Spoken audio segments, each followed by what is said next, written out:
Nous n'avons pas dit oui parce que nous le voulions. Nous l'avons dit parce que nous n'avions pas d'autre choix. Quand ils sont arrivés, 2 d'entre eux, je n'ai rien dit. Je les ai simplement laissés entrer. Et mon mari a dû tout regarder. Petite note, cette histoire va un peu plus loin que d'habitude. C'est quelque chose de différent et j'espère que vous resterez jusqu'au bout.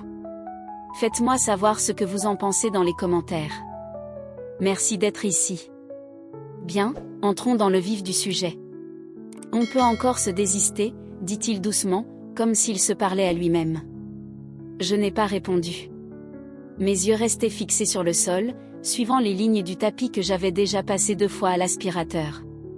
J'avais besoin de m'occuper les mains. N'importe quoi pour m'empêcher de penser à ce qui allait arriver.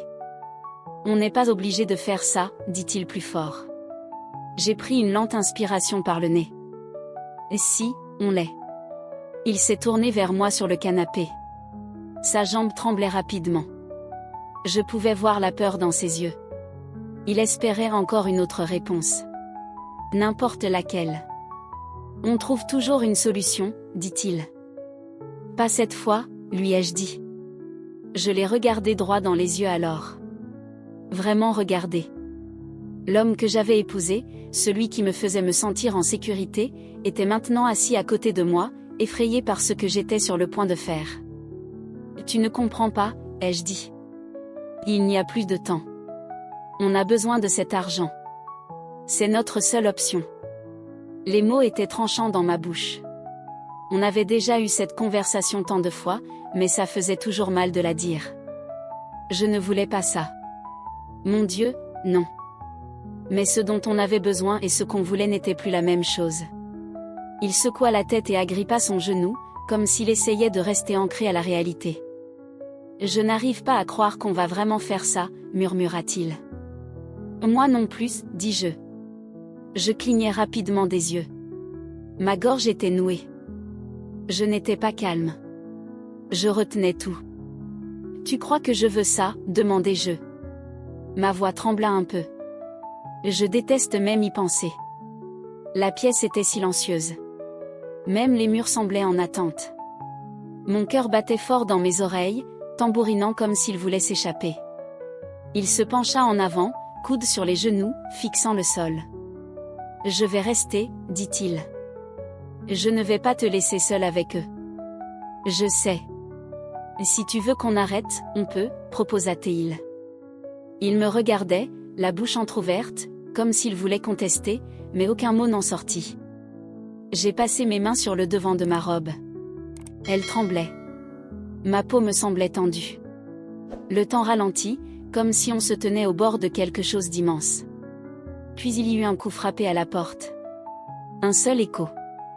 Je ne bougeais pas, je continuais juste à respirer lentement et régulièrement, tentant de me convaincre que je pouvais gérer ça. Je me suis levée la première. Je l'ai entendu bouger derrière moi, réticent, mais se levant quand même. Puis j'ai senti sa main toucher mon épaule, juste une seconde, juste assez pour dire « Je suis toujours avec toi ». Je me suis dirigée vers la porte d'entrée. Quand je l'ai ouverte, il me regardait déjà. 2 hommes. L'un plus âgé, peut-être autour de 50 ans, plus grand que je ne l'avais imaginé. L'autre plus jeune, plus mince, plus acéré dans ses traits, à peu près mon âge. Il ne souriait pas. Pas de présentation. Pas de questions. Ils sont simplement entrés, comme s'ils avaient déjà fait ça avant. Mon mari les suivit en silence et ferma la porte. Personne ne parla. Ils ne regardèrent pas autour d'eux, ne demandèrent rien. L'un d'eux posa un petit sac noir près du mur. Je n'ai pas demandé ce qu'il contenait. Je le savais déjà. Par ici, dis-je. Ma voix était ferme. Je m'en étais assurée. Je les ai conduits dans le couloir. J'entendais leurs pas lourds derrière moi, lents et réguliers. Mon mari restait proche, gardant le rythme. Quand nous sommes arrivés à la chambre, je me suis arrêtée un instant. Puis j'ai ouvert la porte et suis entrée. Les lumières étaient tamisées. Le lit était propre. Les draps tirés, comme si c'était une routine. J'ai entendu la porte se fermer derrière nous. Ils n'étaient pas partis. Mon mari s'est dirigé vers le fauteuil dans le coin, s'est assis lentement, a posé les mains sur ses genoux et a fixé droit devant lui. Je ne l'ai pas regardé. À la place, je me suis penchée pour enlever mes chaussures, les plaçant à côté du lit. Mes mains étaient stables. Derrière moi, j'ai entendu des bruits doux. Des tissus qui bougeaient. Ils se déshabillaient, calmes, comme si ce n'était rien de nouveau pour eux. Je me suis tenue au bord du lit, le dos droit, les bras le long du corps. J'attendais. Je fixais le mur en face de moi. J'ai senti le plus jeune s'approcher avant même de le voir. Il ne parla pas. Il leva la main et écarta doucement mes cheveux de mon épaule. Sa main resta là, chaude, familière, mais profondément déplacée. Je ne bronchai pas. Puis il se pencha et m'embrassa. Calculé. Comme un test. Je ne lui rendis pas son baiser. Je ne me retirai pas. Je laissai faire. Je ne bougeais pas du tout. Puis l'homme plus âgé s'approcha. Leurs mains m'ont trouvé avant même que je puisse réagir. Délibéré. Rapide. Sans pause. Les bretelles de ma robe glissèrent de mes épaules. Le tissu tomba à mes pieds comme s'il n'avait plus rien à accomplir. Je ne le rattrapais pas. Je gardais les bras le long du corps. Ce n'était pas à propos d'eux. Ce n'était pas non plus à propos de moi. C'était à propos de ce dont on avait besoin. Le plus jeune se pencha, son souffle chaud effleurant ma peau. Sa prise suivit. Ferme. Sans mesure. Sans chercher d'approbation. L'homme plus âgé se baissa, me stabilisant par derrière. Son souffle atteignit l'endroit que je refusais de reconnaître. Je serrai la mâchoire. Reste immobile. Traverse ça. Ne ressens rien. Je fixais une fissure dans le mur, une bosse dans la moulure. N'importe quoi qui ne bougeait pas. Ils ne parlèrent pas. Ils ne ralentirent pas. Je n'étais pas une personne pour eux. Juste quelque chose à utiliser. Je ne sciais pas. Je ne fermais pas les yeux. Le plus jeune s'éloigna et s'allongea sur le lit, attendant comme si tout cela avait été planifié avant même qu'on ouvre la porte. L'aîné tourna mon visage vers lui. Puis, doucement, mais sans poser de questions, il me guida vers le bas. Je fis une pause, non pour résister, juste pour respirer. Puis je laissai faire. Aucun son. Aucune protestation. Je suivis le mouvement comme s'il avait été répété à l'avance. Puis ils me déplacèrent à nouveau. Main sur ma taille. Ils me soulevèrent, me tournèrent, m'abaissèrent. Je fus placé sur le plus jeune, exactement là où il s'attendait à me voir. Mes paumes reposaient sur sa poitrine pour garder l'équilibre. C'est tout. Il bougea sous moi, brusquement, sans hésitation. J'inhalai une fois. Je retins mon souffle. Derrière moi, je sentis l'autre s'approcher. Sa main se referma sur ma nuque. L'autre main se tendit pour me stabiliser à nouveau. Je ne parlais pas. Je ne repoussais pas. L'un bougeait sous moi. L'autre gardait sa prise. Ils n'ont pas demandé. Et je ne ressentais rien. Pas encore. Continue à respirer. Ne pense pas. Ne réagis pas. Puis plus de mouvement. Ils me déplacèrent de nouveau, me tournèrent sur le dos. Le plus âgé se pencha d'abord. Le plus jeune suivit, planant au-dessus. Il n'y avait pas de rythme. Juste du mouvement. Juste de la répétition. Ma tête roulait avec le mouvement. Mes mains s'accrochaient au tissu sous moi. Je gardais mon visage figé. Mais à l'intérieur, quelque chose commençait à céder. Ça s'infiltrait. La tension. La pression. J'essayais de les bloquer. J'ai tourné la tête. Mon mari était toujours dans le coin. Toujours là. Toujours distant. J'ai fermé les yeux. Pris une seule inspiration. Puis ils me déplacèrent encore. Maintenant, j'étais à quatre pattes. Le plus jeune s'était adossé aux oreillers. L'aîné ajusta ma posture par derrière. Il n'agissait pas en coordination. Juste en action. Leurs mains me tenaient en place. L'un guidait. L'autre contrôlait. Il n'y avait plus d'espace pour choisir quoi que ce soit. Il bougeait plus fort. Plus près. En synchronisation. Mon coude glissa. Ma respiration se bloqua. Je me désagrégeais. J'essayais de rester froide. De rester immobile. De tout retenir. Une seconde de plus. Juste une. Mais je n'y arrivais pas. Je me brisais. Je tremblais encore. Il bougeait toujours. Me cernait. Me consumait. Ce qu'il me restait encore. Leur rythme ne flancha pas, comme si rien ne venait de se briser en moi. Mes bras étaient faibles. Mon souffle court, haché. Et quand je relevai la tête, je le vis. Mon mari. Toujours assis. Toujours ici. Mais ses yeux n'étaient plus sur moi. Il regardait le sol. Expression vide. Bouche entr'ouverte. Main molle sur les genoux.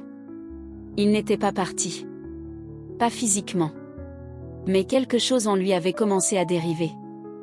Pas de la pièce, de moi. J'ai détourné le regard, mais pas eux. Ils m'ont ajusté sans dire un mot. L'un s'est reculé.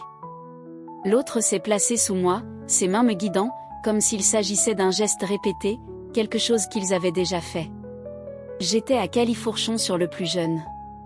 Mes genoux étaient faibles sous moi. Mes jambes tremblaient du souvenir de ce qu'on venait de me prendre. J'ai essayé de me recentrer, de stabiliser ma respiration, de reprendre le contrôle. Mais je sentais l'autre se rapprocher par derrière, délibéré, assuré. Ses mains m'ont abaissé lentement, me guidant avec une pression précise, jusqu'à ce que je le sente. Vif. Inattendu. J'ai halté.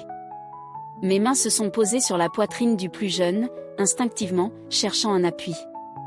Mais il ne s'est pas arrêté. Il a poussé vers le haut, mesuré, implacable, et la pression m'a cambré, a arraché un souffle brusque de ma gorge, a forcé mes lèvres à s'entr'ouvrir. Je n'ai pourtant pas émis de son. Pas encore. J'ai serré la mâchoire, tendu chaque muscle qu'il me restait, tenté de disparaître dans l'immobilité. Mais ils ne m'ont pas laissé faire. Le plus jeune a bougé en premier. D'abord doucement, puis plus fort. Ses mains agrippaient mes hanches, me maintenant aligné à ses mouvements. Celui derrière moi restait profondément enfoncé, tournant lentement, faisant monter la tension jusqu'à ce que j'ai l'impression d'être tiré en deux. J'ai mordu fort. Planté mes ongles dans la poitrine sous moi. Je me suis forcé à rester vide. Mais il s'en fichait. Je bougeais, entraîné dans un rythme, et tiré par un autre.